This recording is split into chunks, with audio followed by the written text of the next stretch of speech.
बेरिया की बेरी तो है बरजो दुईज चंदवा की जनी उगना अगहन के महीनावा की जनी उगना अगहन के महीनावा की जनी उगना दुई जी के चंदवा देखी है हमरे ससुर भेजई हो दी है ना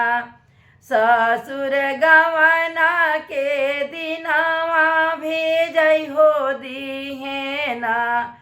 ससुर गवना के दिनावा भेजई हो दी है ना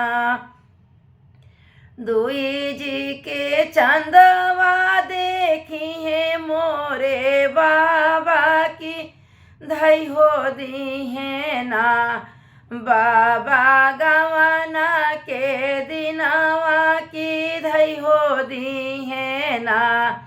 पापा गवना के दिनावा की धई हो दी है ना बेरिया की बेरी तो है बरजू दुईज चंदवा की जनी उगाना गहन के महीनावा की जनी उगाना गहन के महीनावा की जनी उगाना दुई जी के चंदवा देखिए मोरे भसुरु भेजई हो दी है ना भसुर गवना के दिनावा भेजई हो दी है ना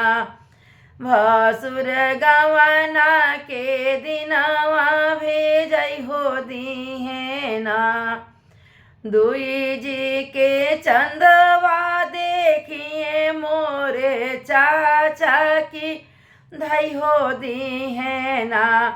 चाचा गवना के दिनावा की धई हो दी है ना चाचा गवना के दिनावा की धई हो दी है ना बेरिया की बेरी तो है बरजू दुईज चंदवा की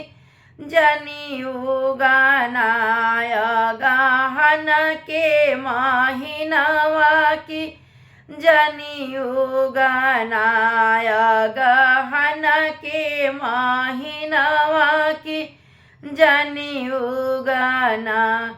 दुई जी के चंदवा देखिए मोरे देवरू की भेजी हो दी है ना देवर डोलिया कहरवा की भेजी हो दी है ना देवर डोलिया कहरवा की भेजी हो दी है ना दुई जी के चंदवा देखिए मोरे भैया की डली हो दी है ना भैया डोली पे ओ हरवा की डली हो दी है ना भैया डोली पे ओ हरवा की डली हो दी है ना।